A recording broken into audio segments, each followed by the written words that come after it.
Reforzando la Disuasión Americana. Perspectivas del Departamento de Guerra. Well, Mr. President, you had to, like so many other cabinet members have referenced, rebuild the perception of America. And at the Department of War, that meant reestablishing deterrence. What happened in Afghanistan, what happened in Ukraine, a war that never would have occurred, what happened on October 7th in Israel, never would have happened under President Trump. So as a result, we're having to rebuild how our enemies perceive us. And when President Trump said, we're not getting a nuclear, Iran, you won't have a nuclear bomb, he meant it. And we sent those B-2s halfway around the world, and they never noticed.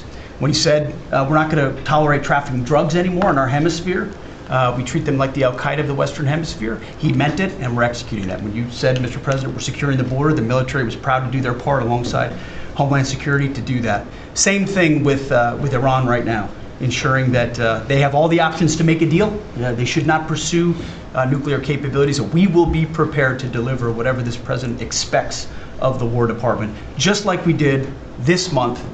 No other military in the world could have executed the most sophisticated, powerful raid, not just in American history, I would say in world history. What those men did going downtown, another country, the most secure place in the most secure base in the middle of the night without anybody knowing until those simultaneous bombs dropped 3 minutes before the helicopters dropped.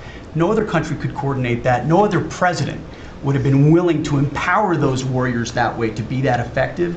And that sends a message to every capital around the world that when President Trump speaks, he means business, and we are reestablishing deterrence at the War Department, Mr. President. Thank you.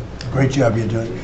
Just to finish up on that, the Somalian pirates over the years have pirated, stolen many ships. They would get large amounts of money for the ship. You know, you have $1 billion ship, and the insurance companies didn't want to fight because, you know, some of those ships are very flammable. They're carrying millions of barrels of oil. Very flammable, very dangerous situation if they're shot at.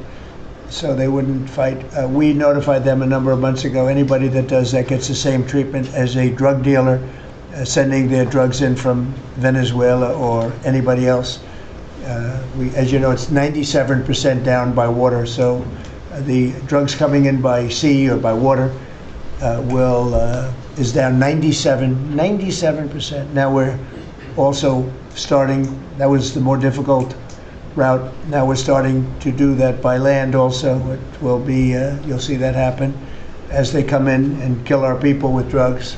I think the real number is 300,000 people a year, not 100, but whatever it is, it's a lot of people, hundreds of thousands of people. They're going to get hit. But also we added to the list the Somalian pirates that go out on a boat, similar type boat, actually not quite as fast, not quite as nice as you can imagine, but they get the same missile that we give to the people that are bringing drugs. And so far we haven't seen anybody going out. So the traffic is not being interfered with by people pirating our ships. Not our ships, ships all over the world. I said, make it for any country. We're doing the rest of the world a favor.